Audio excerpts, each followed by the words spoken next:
Operation सिंदूर आतंकवाद के खिलाफ भारत द्वारा चलाई गई अब तक के इतिहास की मैं मानता हूं यह सबसे बड़ी कार्रवाई है।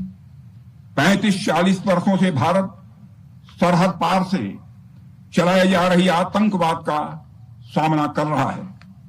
आज भारत ने पूरी दुनिया को यह साफ कर दिया है, यह स्पष्ट कर दिया है कि आतंकवाद के खिलाफ हम किसी भी हद तक जा सकते हैं। साथियों, आतंकवादियों ने पहलगाम में आतंकवादी घटना को अंजाम देकर भारत के मस्तक पर चोट पहुंचाने की कोशिश की है। भारत की सामाजिक एकता को तोड़ने का भी प्रयास किया गया है।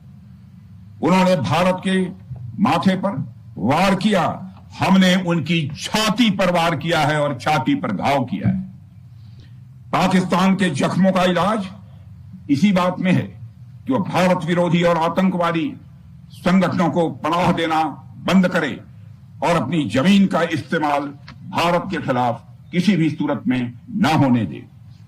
साथियों, आपको याद होगा कि लगभग 21 साल पहले स्वर्गीय अटल बिहारी वाजपेयी जी के सामने इसी पाकिस्तान ने इस्लामाबाद में डिक्लेरेशन किया था कि अब उनकी धरती से आतंकवाद एक्सपोर्ट नहीं किया जाएगा।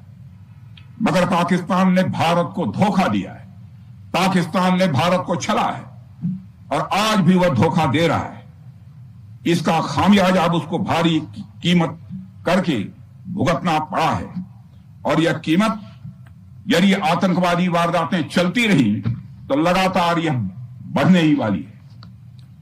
हमारे प्रधानमंत्री श्री नरेंद्र मोदी जी ने दो टूक शब्दों में आतंकवाद के खिलाफ भारत की नीति को रीडिफाइन कर दिया है, इसे परिभाषित कर दिया है, जो यह कहती है कि हिंदुस्तान की सरजमी पर किया गया कोई भी आतंकी हमला एक एक्ट ऑफ वार माना जाएगा।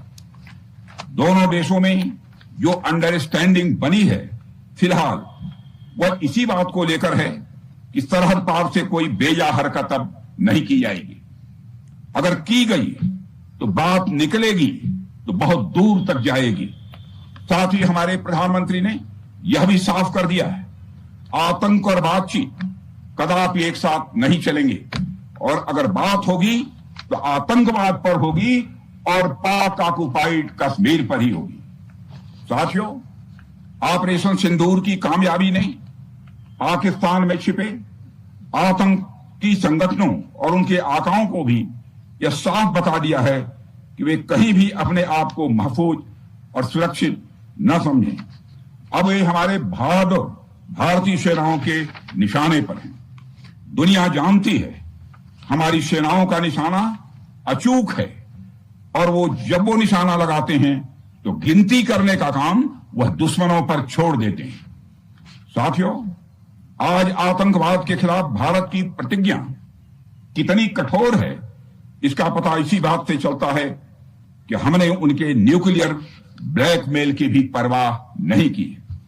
पूरी दुनिया ने देखा है कि कैसे गैर जिम्मेदाराना तरीके से पाकिस्तान द्वारा भारत को अनेक बार एटमी धमकियां दी गई हैं।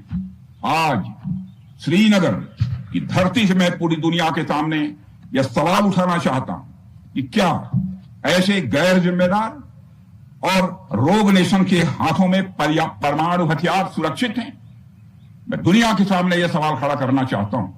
मैं मानता हूं कि पाकिस्तान के एटमी हथियारों को IAEA international atomic energy agency की निगरानी में लिया जाना चाहिए।